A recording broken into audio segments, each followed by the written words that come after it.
Welcome back to Connections. I'm your host, Michael Forman, and today's episode is all about how to build a business, a reputation, and a legacy by showing up with purpose and generosity.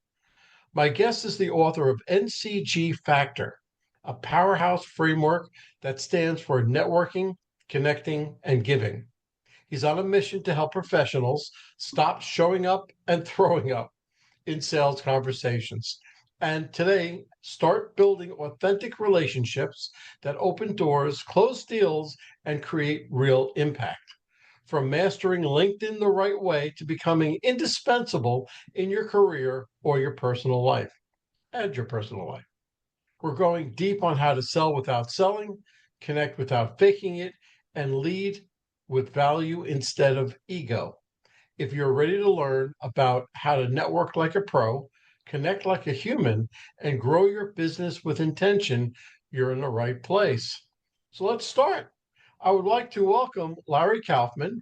He is the author of the book I just mentioned. Larry, welcome to the podcast and give us a little bit about your background. Michael, thank you. Very nice to meet you. And I love that East Coast.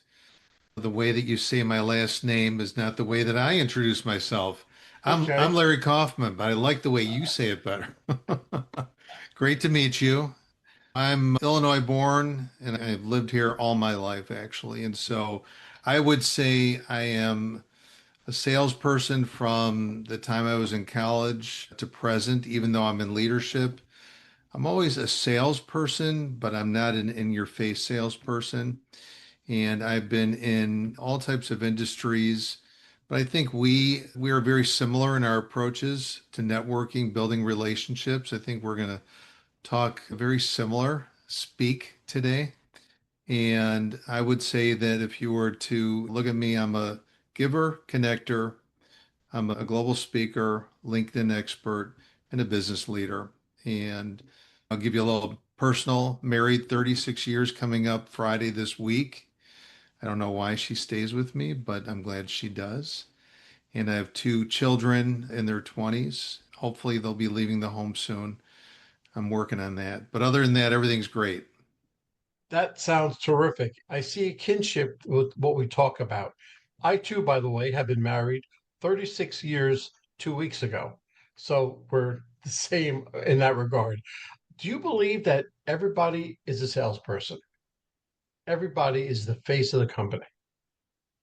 I think a lot of things that we do in general, everyone has to sell, right? You have to sell yourself in whatever role you're in when you interview for a job. And so I think that whatever capacity, definitely if you're in a sales role, and sometimes people who are in a sales role are really not salespeople, right? We've touched that world. We've worked with salespeople. Some survive, some don't. It's a hard job.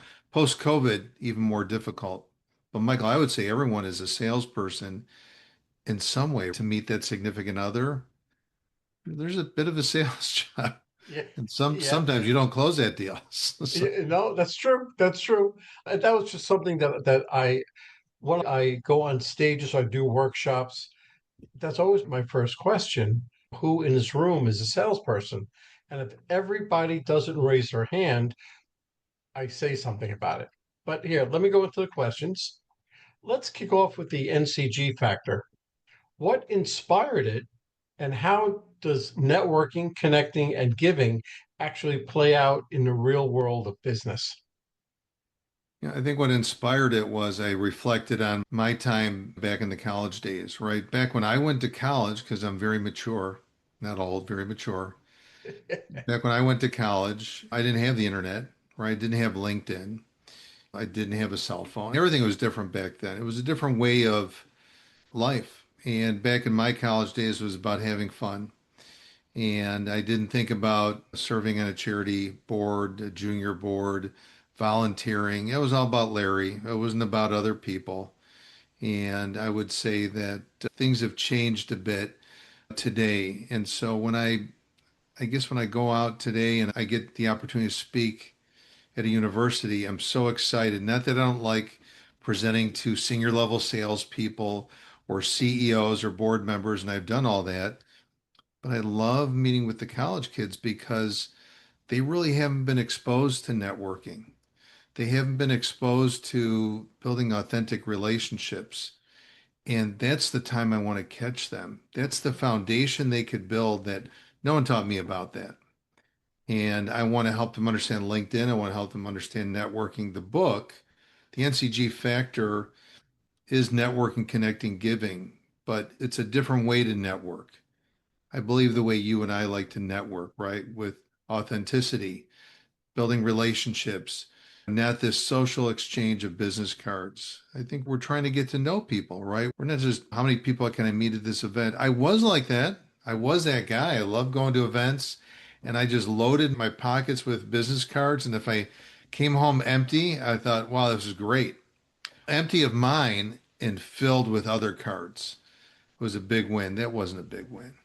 I wasn't getting to know people. And the connecting aspect, to me, I meet you today and I go, I know you were in the Air Force before.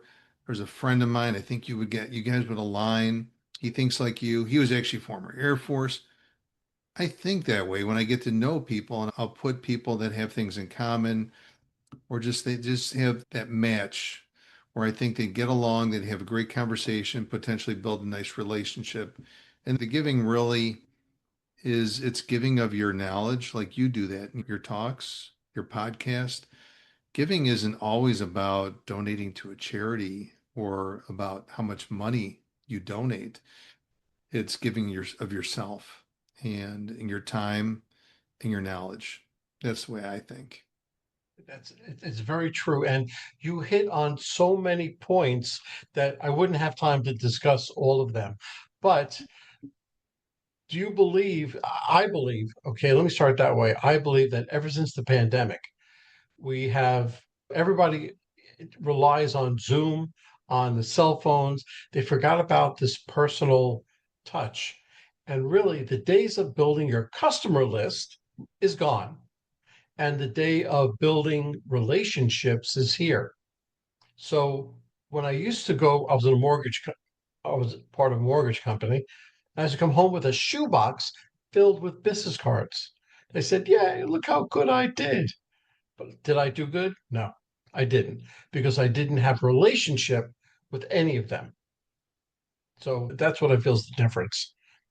Okay, so you talk about building authentic relationships. In a world full of noise and automation, how does someone actually do that without sounding scripted or salesy? I think it's got to be one of those things where you really do want to build a relationship. When I meet with people, they know right away that I'm authentic, that I'm not there to, you said it earlier, show up and throw up.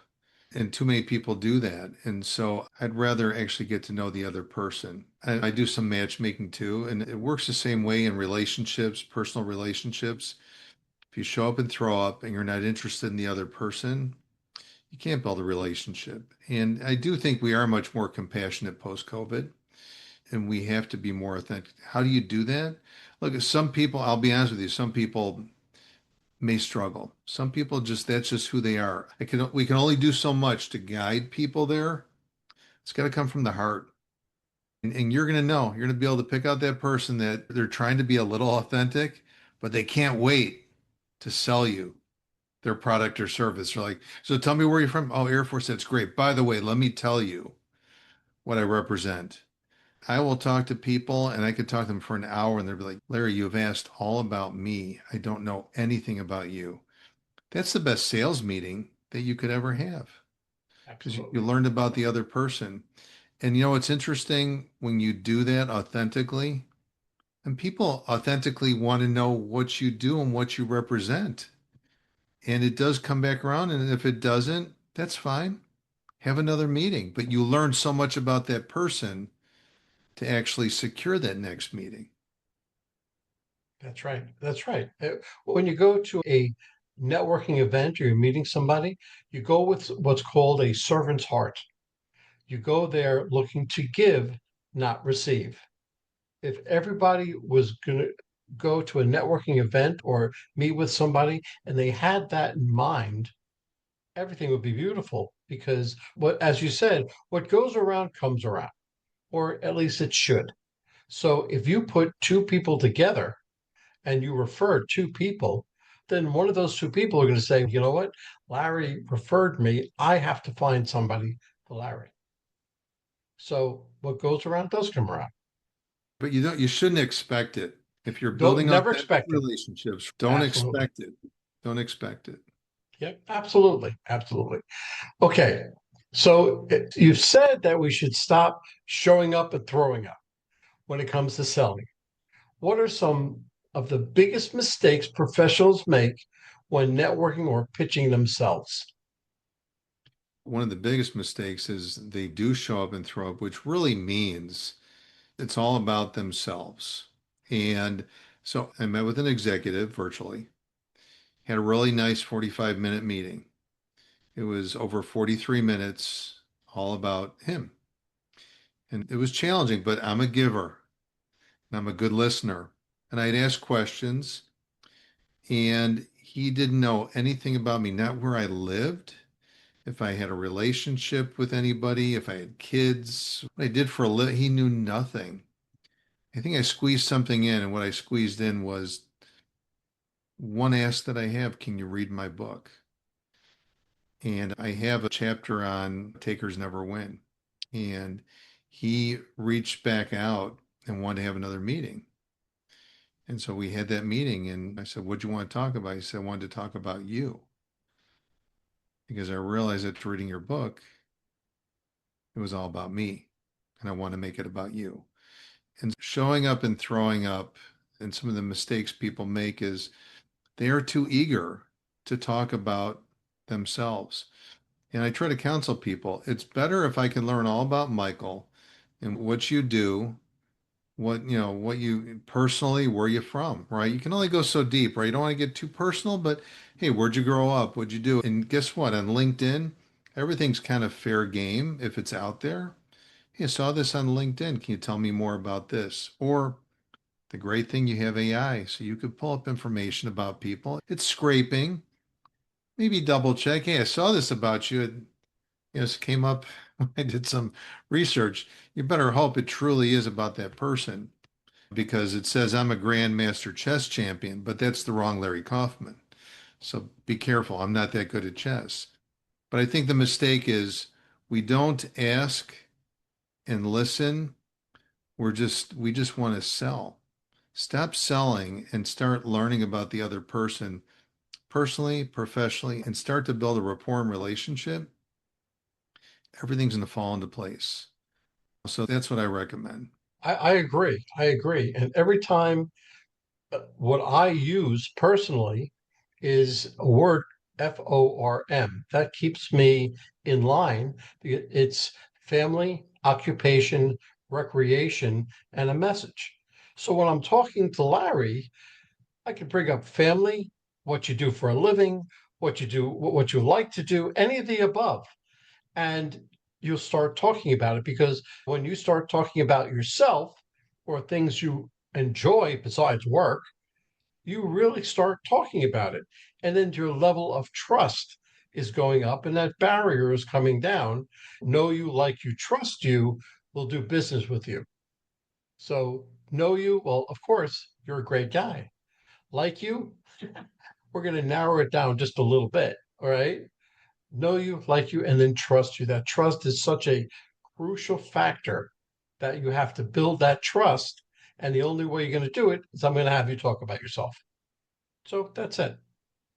I like that. Okay.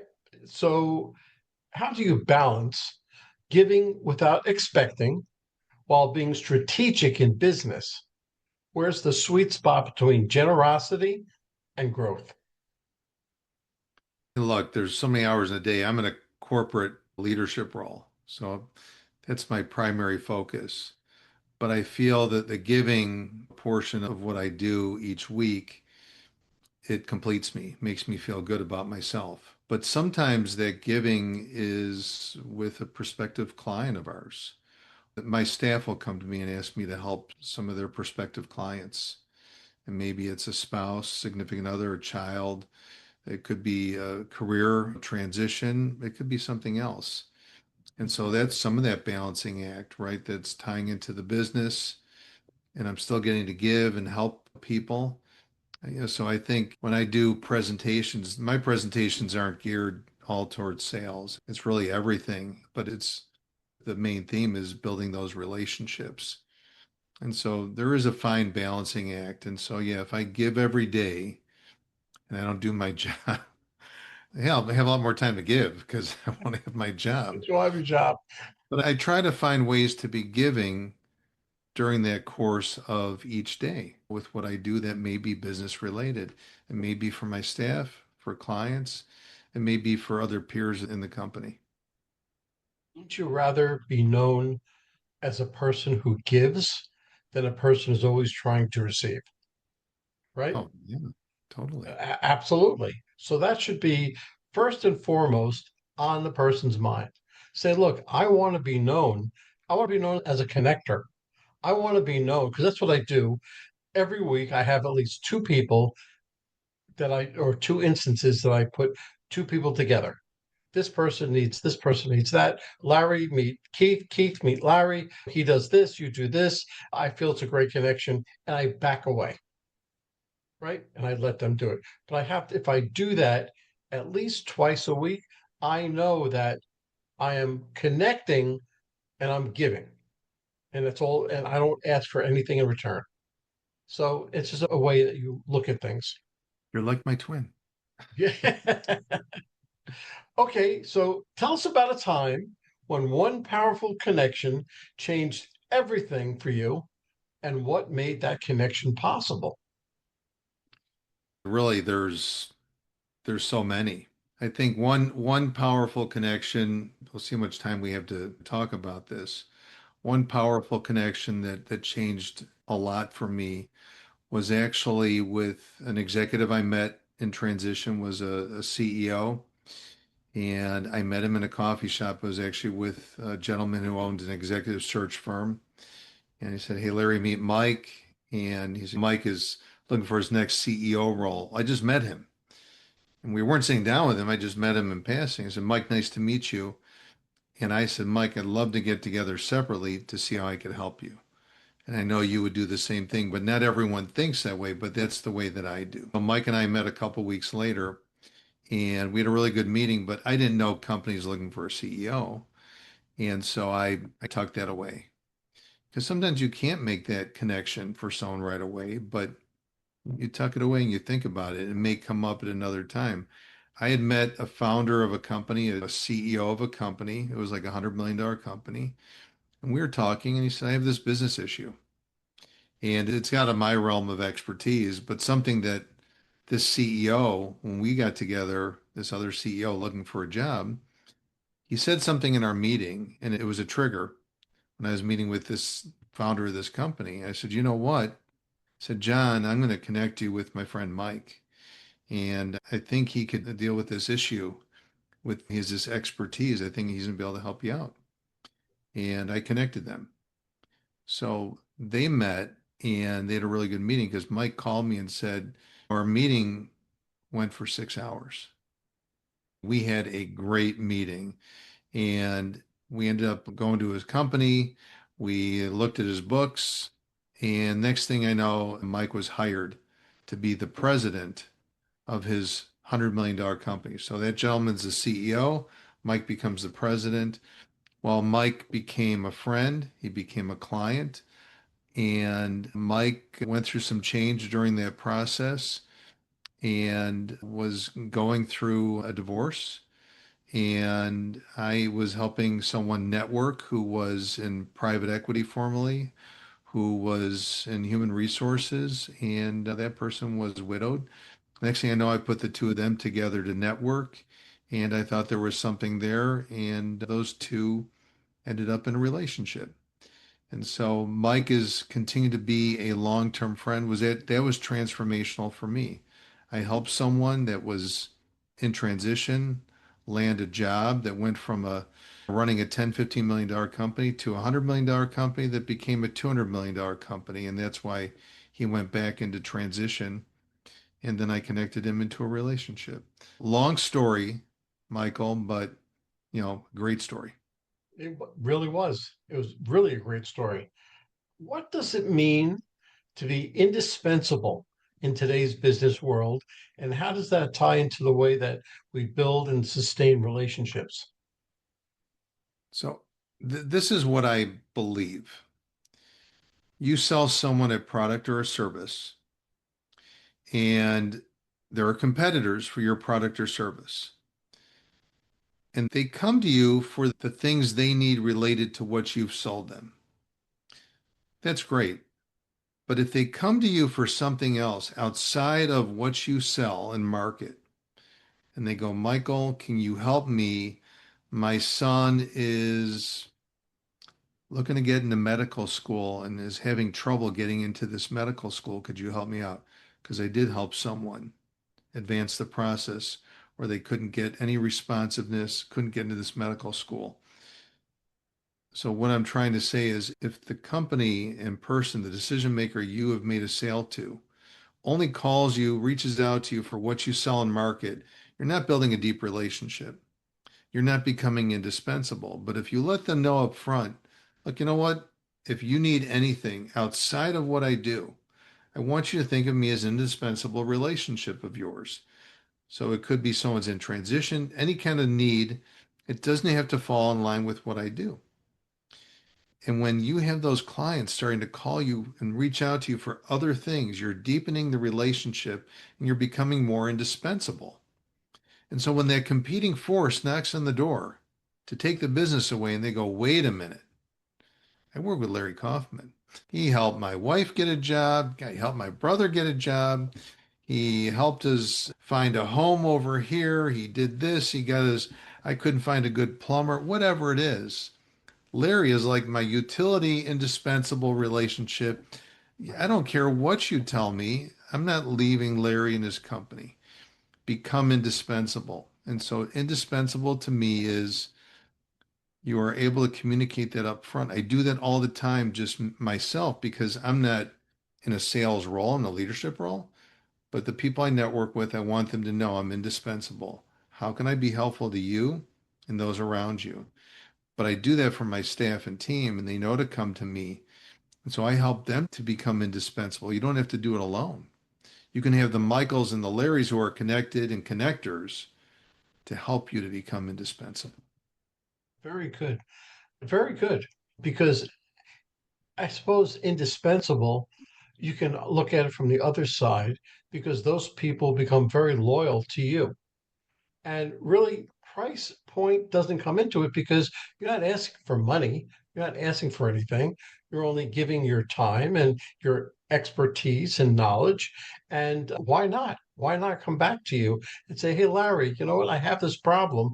Could you help me? Yes. Either you can find somebody to help them or you can help them. But the answer to that person would be yes. So they Yes. always think to come back to you. Okay, so a lot of people struggle with networking on platforms like LinkedIn. What's one tip from LinkedIn Larry that can help people cut through the noise and connect with purpose? Look, on LinkedIn, the people you're meeting with or want to meet with that are second degree to you, but the decision maker you'd like to meet with, I think it's important to see do you have any shared connections that could be the pathway to that person. You never know with your shared connections how people know people. And I had one that someone on my staff was trying to meet an executive, and I saw a lot of connections I shared in common with that executive. And so I said, let me check with my network and see if I can help to arrange an introduction or meeting for us with this executive at this big organization. I reached out to one person I knew, only one. I could have reached out to a lot. I just took a stab, reached out to one person. His name's Matt. And I said, Matt, how do you know Jeff at this company? He said, I'm interested in getting introduced. He said, oh, I went to college with him. We were roommates. We're friends today. We travel as couples, but I'm not going to introduce you. I said, what? I said, what's going on? He said, I'm going to call him and tell him he has to meet with you. How powerful is that, right? So I think figuring out who the shared connections are, but I also think a lot of people don't come prepared to a meeting and look at someone's profile. And I'm talking about all aspects of the profile. And some profiles are great, like yours, and some are not as great. But sometimes there's something that seems insignificant, but can be significant. So if I looked at someone's profile, nothing was there. I didn't have any shared connections. But the one thing I saw under the university said marching band. Most would ignore that, but I would say, Michael, and I know this is not on yours, Michael, what instrument did you play when you were in the marching band? And you would be like, what are you talking about? How did you know I was in the marching band? Because you probably put that in a long time ago when you signed up on LinkedIn, didn't even think about it because no one else is asking. But Larry asked, and you're never going to forget me. Absolutely. Absolutely. And it's those little things that you'll never be forgotten, especially with the follow up. And we're not even going to get into the follow up because I feel that the follow up with somebody is more important than actually even meeting them. But you do that something special, that's something so different than everybody else that, of course, they're going to remember you. And the way that you follow up with them, you always you're being top of mind. And I hate saying that top of mind, but that's the only thing I can think of right now. But if you do that one thing, and you'll always be remembered for that. I think it's important. Okay, so for someone just starting to grow their network, what's better, deepening a few relationship or casting a wide net? We probably covered this already, but let's have it. I, casting a wide net is fine. For myself, look, I have roughly just under 30,000 LinkedIn connections. So it's people are looking at me and Larry's saying, don't cast such a wide net, right? I'll tell people, should you have 10,000 connections? I think you should have a strong network of people you trust. Even on a LinkedIn, depending upon your tenure in the business world, maybe it's 500, maybe it's 1,000, maybe it's 2,000. I'm not saying you'll know 2,000 exceptionally well, but enough to where they take a call, take a meeting with you. I think what you want to have is that know, like, trust relationship base. And so I think kind of keep it tight. In my book, I call it inner circle, outer circle. Your inner circle, yeah, they're your family. Sometimes your family really should be in your outer circle, but inner circle, the people that you really trust that will go the distance for you. And those could be people that they could be your clients. I have clients today that we have with a firm that I introduced to my staff that were clients of mine in the day. They're my inner circle, right? But I do have friends and family. So I think keep it tight. Keep it tight. You're not going to have 5,000 in your inner circle unless you're just amazing. I haven't seen that. It's also a little difficult to keep up.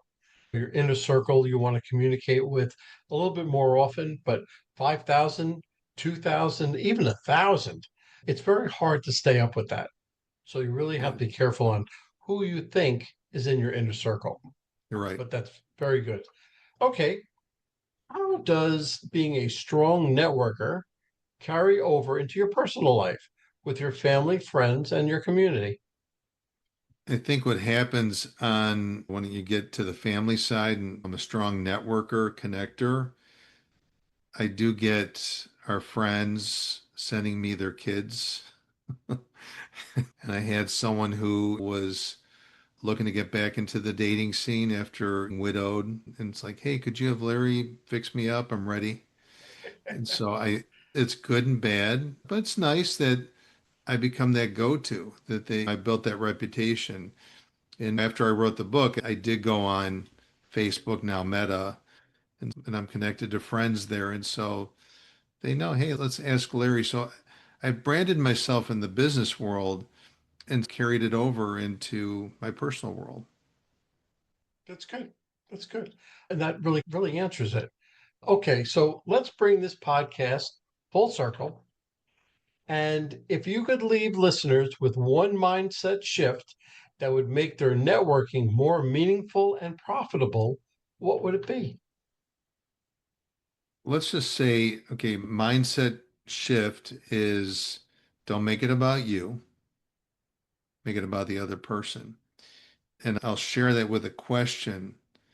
And it sounds crazy, but I've done so many presentations and like you'll ask questions and I ask questions. And the one takeaway that people have told me quite a bit was these 5 words that they're not asking enough of or at all is how can I help you? And I can't tell you how many conversations I have with people. And I'm like, how can I help you?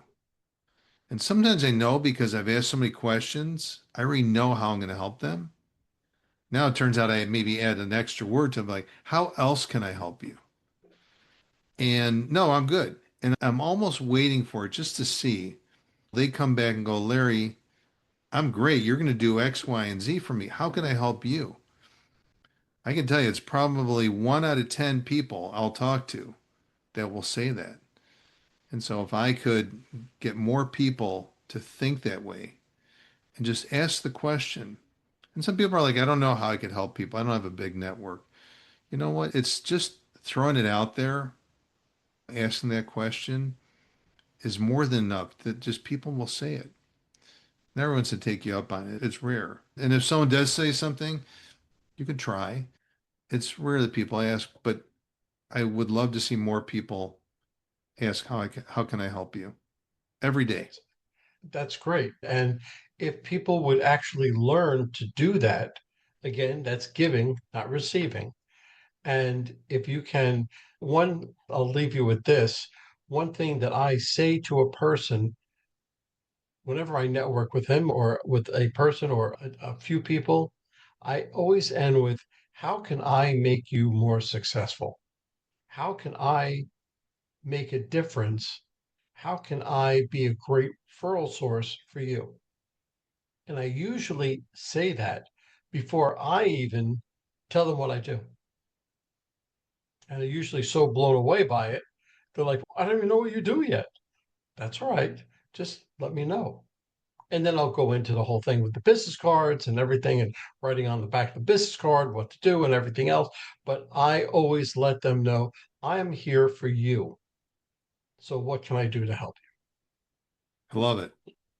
Larry, this has been absolutely great, just the way I thought it was going to go. I just wish we had another hour because I have another 20 questions to ask you.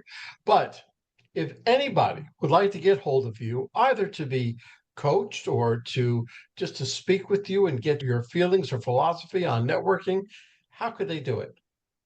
So definitely on LinkedIn. So Larry Kaufman in Chicago, all caps. So you can find me there. I would say check me out on Amazon with the NCG factor. That's a way to get to know me. And guess what? I know it sounds crazy, but in my book, I put my contact information. So I know I get a lot of crazy people coming after me, but hopefully some normal people will come after me too. Hopefully, hopefully. Larry, I can't begin to thank you enough for coming on my podcast. I think that this you are a wealth of knowledge, and I'm so glad to see there's somebody else out there, such as myself, that believes in your NCG. Thank you very much. Nice to meet you. Thanks for having me on your podcast, Michael, and nice to meet someone that thinks the way that I do. Well, hold on, folks. Don't go anywhere. Let's hear from our sponsors. David Neal, co founder, Revved Up Kids. Revved Up Kids is on a mission to protect children and teens from sexual abuse, exploitation, and trafficking. They provide prevention training programs for children, teens, and adults. To learn more, go to revvedupkids.org. Henry Kaplan, Century 21. When it comes to making the biggest financial decision of your life, leave it in the hands of a proven professional, Henry Kaplan. Henry is a global real estate agent with Century 21, celebrating his 41st year in business. No matter where you're moving, Henry has the right connections for you. You can contact Henry at 561 427 4888. They provide prevention training programs for children, teens, and adults. To learn more, go to revvedupkids.org. That's REVVEDUPKIDS.org. A huge thank you to our guest for sharing such incredible insights today. And of course, a big shout out to you, our amazing listeners, for tuning in and spending your time with us. If you're interested in my digital courses, being coached, or having me come and talk to your company, just go to Michael and fill out the request form. Remember, networking isn't about being perfect, it's about being present. So take what you've learned today, get out there, and make some meaningful connections. If you've enjoyed this episode, please don't forget to subscribe, leave us a review, and share it with someone who could use a little networking inspiration. Let's keep the conversation going. You can find me on Apple, Spotify, Pandora, YouTube, or my website, forman.com/podcasts.